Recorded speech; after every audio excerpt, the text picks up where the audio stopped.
Oh yeah. It is froze over. I'm happy. I'm out ice fishing. The lake is froze over. I'm gonna guess it's good to go. We'll check the ice along the way. Got the wife's rig today. Thanks for letting me use it. Truck's in the shop. Let's get at it. All right, got the setup. Got the sonar in there. I can see all my mapping. Got the diesel heater and the tent. Time to make our way out. Man, I just missed it. It was so cool. The ice is freezing up. It sounded like thunder. Just like you can just hear just down the whole lake. Anyways, sorry, I just had to throw that in there. It's just exciting. It's super cool. It's a little sketchy, but I've been on the ice enough to know that that's growing ice, and that's a good thing. You just got to watch out for heaves and cracks, and just be safe.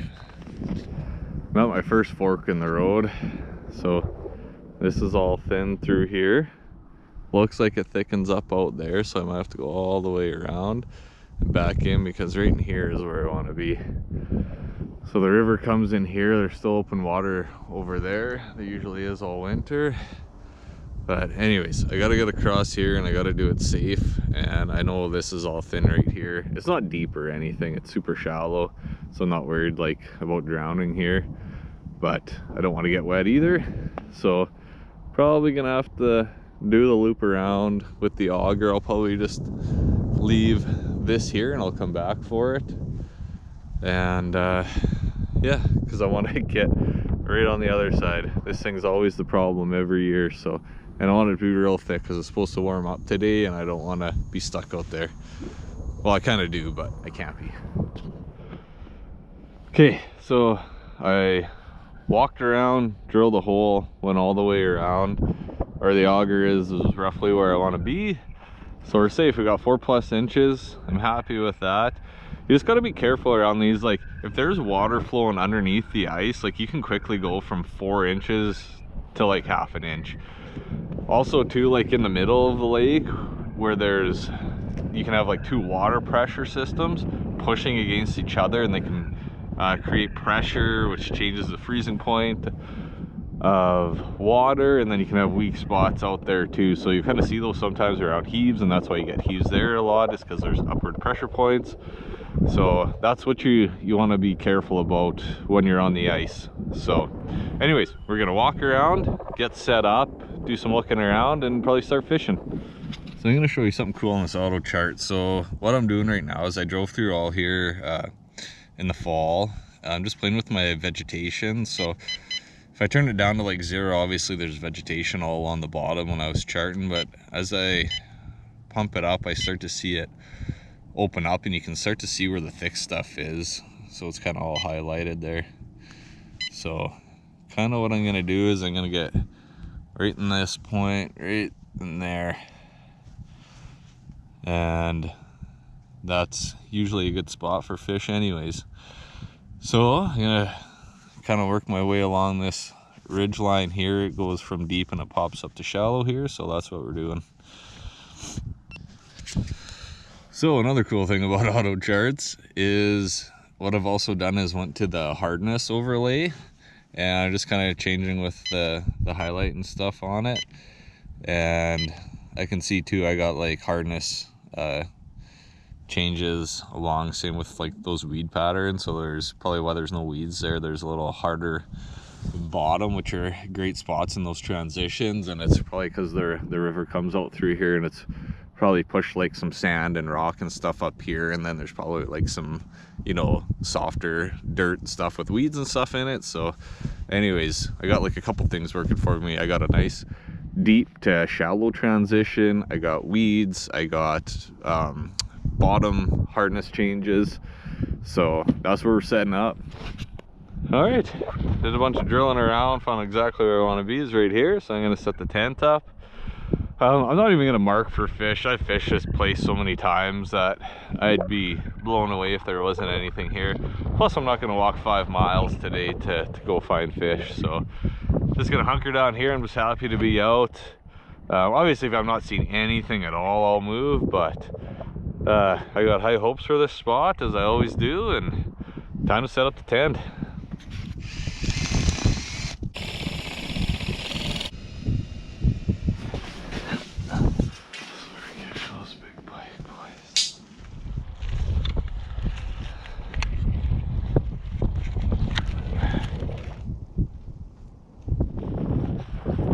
So I had a big old tug on this.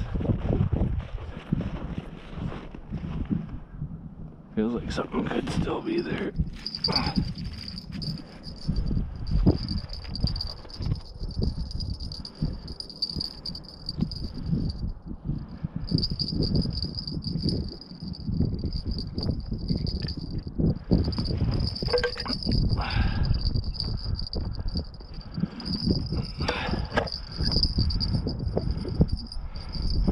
So yeah, something grabbed a hold of that, so let's put her back down. Alright, so I've been messing around getting set up because the tent's got some issues. But this is why I always throw a line down right away. Yeah. So bell on here, I heard the bell right away. Saw it pulling. Whatever it was must have dropped it, but it wasn't big bite marks or anything on it, so let's try again. I'm gonna show you how I set these up in case you're wondering. So you can use like a pad or whatever. I use these boards. The reason why I have the notch cut so wide is I have some of those old style tip ups with the rods, so they can slide down here and sit in, but they insulate the hole relatively well. You want to use a rod with a little bit of length and some good flex in the tip. And how I set my drag is so that it can be pulled out if something's got it, and enough that there's some flex in the rod. That's what I got for bait. I just use a treble hook it so it sits nice and flat. This is a decent size. Maybe a little bit smaller would be okay, but I mean, something big and hungry is definitely going to take that. I used to use like the triple setup with like a 3 trebles on it. I find like watching on video and stuff, sometimes they take it and there's just too much hardware there that they seem to, I don't know if they bite it and they just don't like it because it's so much metal sticking around. But I find like this is actually where I've been most successful. I just got a bit of a leader on here. The leader helps like pull it down too if your bait's a little bit frozen. Another option you can do is just straight braided right to the hook. Yeah, just gonna set it in here. When I drill my hole, I use this rod holder. You can get other kind of fancy rod holders, but basically I use this. When I drill my hole, I take some of that slush and put it in there, just kind of freezes it in, just to give it some weight and hold it down. And yeah, set it like that and let it do its thing. Just keeps the wind off the hole. You can pound that board in too if you do it like right when you drill the hole in and get it nice and flat too, but it's pretty warm out and there's not any much wind now. There was before, but not too worried about it freezing now. But yeah, that's the setup I use. Try and get that line centered nice in the hole so it doesn't pull on it if there's a fish on there, and that's that. Okay, so I'm off to a little bit of a slow, rugged start. I got this tent given to me last year, so I only had it out a couple times, but I know I got to like where these poles click in, they keep falling out of a bunch of ones, so gonna have to get those cemented back in there so they quit popping out.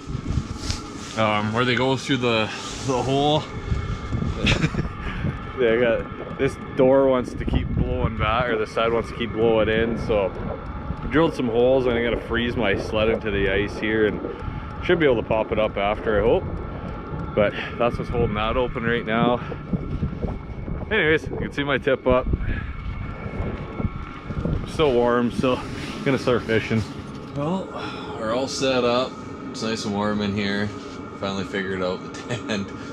I'm gonna have to buy some more screws and rig up some line for the sides when it's windy out.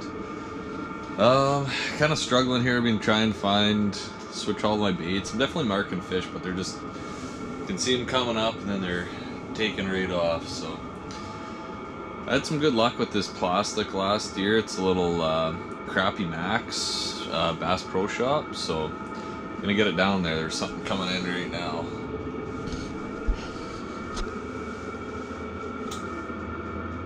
Woo! Put that Crappie Max on and this thing came ripping in like a torpedo and just inhaled it.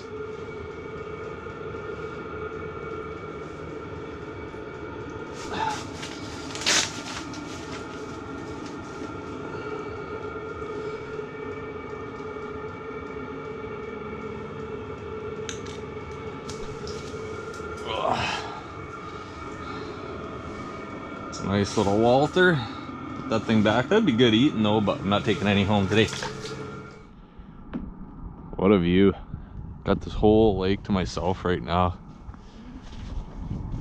Man, I wish I had my e-bike here. Once it's a little thicker, I'm just gonna go ripping around everywhere. Probably won't even bring the tent, just go pound holes all day. I'll be warm enough for moving. But yeah, nice day. Just out stretching a little bit. Gonna check my tip up and I'll be back in the tent. So I didn't bring a pad for my feet. Feet are getting a little bit chilly, but whew, there's a big crack. This works good. I got some hot air just blowing right on them. They're warming up quick. Just need some more fish to come around. This marking probably what's perch going around. They're kind of coming up, looking at the bait and taking off. Anything that's looked walleye-ish, which is just two. One hit my bait and the other one seemed like it probably wasn't feeding right now, so it's gonna stick with what I got going. Kind of hunkered in here. This tent's a bit crummy to move around with some of the pieces needing some repairs, and it's a bit breezy out, so it's gonna wait her out and hopefully time of day changes or a little pot of fish moves through here. Alright, I was just about thinking of going for a move, and here we got another walleye. We'll just quit flopping around for a second. Oh, there we go.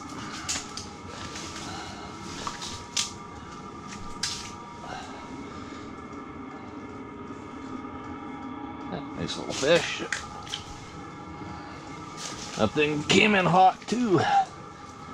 Caught that again on this little thing, so it's working. It's barely even jigging it and just came in and hailed it again. I don't know, maybe I just got a sticker out here. Maybe the walleyes aren't quite moving yet. Oh, we got the greasy tullabies in the house.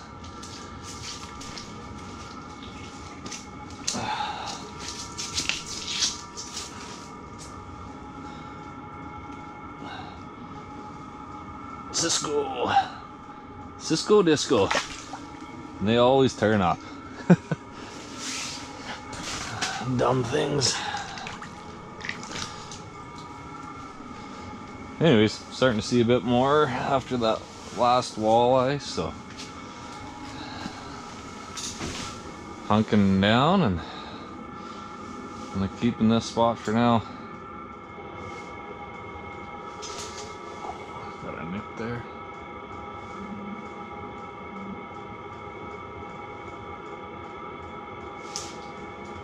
Probably a bunch of tullabies. There we go. What we got here? Ooh, that's a decent walleye.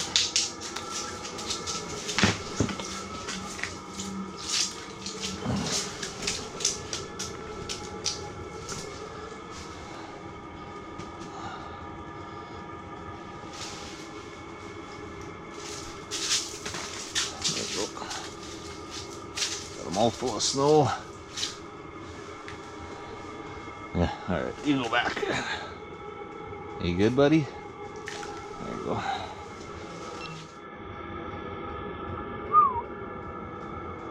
Just had a pike fall into my little hook. I had to pull it away once I thought maybe it was a walleye. It came right off bottom, but it turned, and clearly a pike. Cool thing is with this is you can see exactly what it is. So obviously when that comes, I'll pull my hook out of there because I just got some light fluorocarbon on here, and that pike would definitely probably take it all. And there'd be a poor pike rolling around with a hook in his mouth. Another little walleye.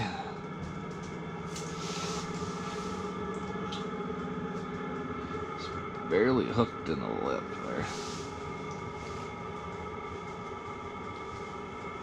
Give me that back.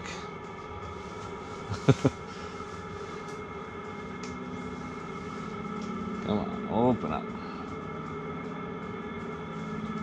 You don't want to eat that. Plastics are bad.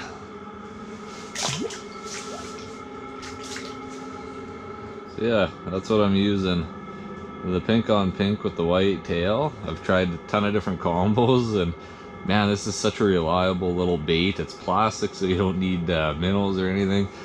Like I said today, I've tried a bunch of things. I've tried a bunch of different spoons and wraps and baits and whatever, and anyways, this thing, they are just smoking.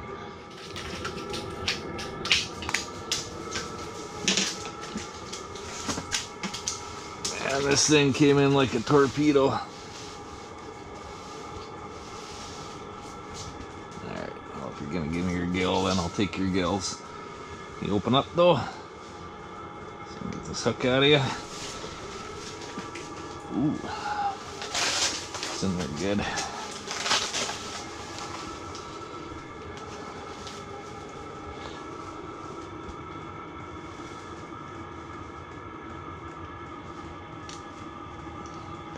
Not even barbed, but man, when we get it through the roof of the mouth,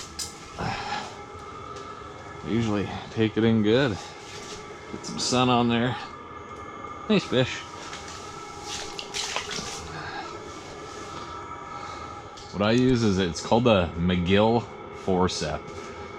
And the reason why I use this is because they're literally designed for like surgical use.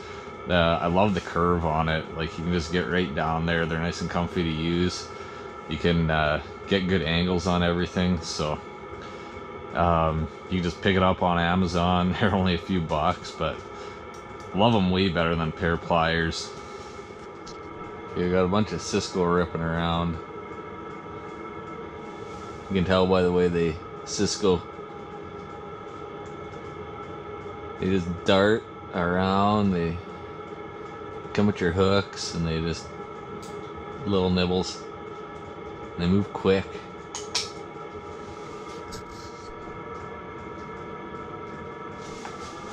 There we go. Oh, you greasy bugger.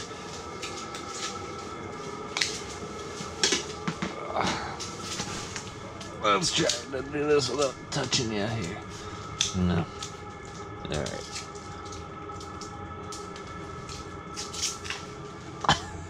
Man, they're such a tough fish. Oh yeah, another Cisco, I'm guessing. Yep. About 3 of them that came in.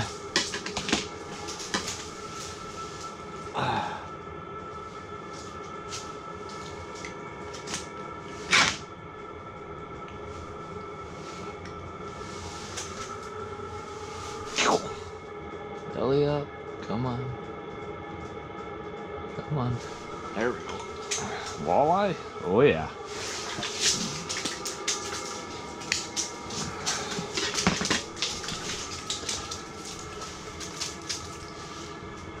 Little guy. Ow.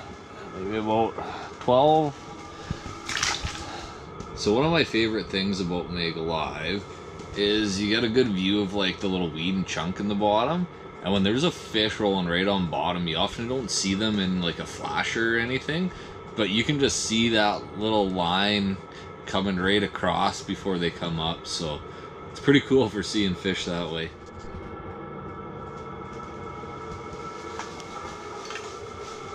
Another walleye. Oh, a tule.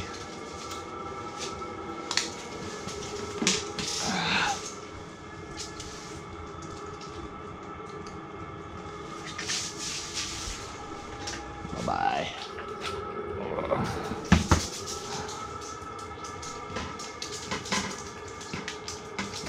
Alright, just relax. A little walleye.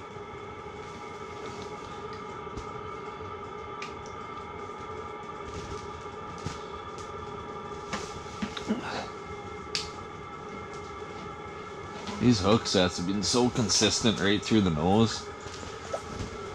Okay, I think on that note, it's getting dark out soon. Alright, today was a good day. Got out fishing finally on the ice. It was good. Started off pretty slow, took a while to get going, had some issues with the tent. I'll get those sorted out later, but yeah, once it started picking up, I think it was just that kind of after lunch lull, and then kind of mid-afternoon it picked up and started catching some fish. It was fun. Can't wait to do it again. Thanks for watching. See you next time.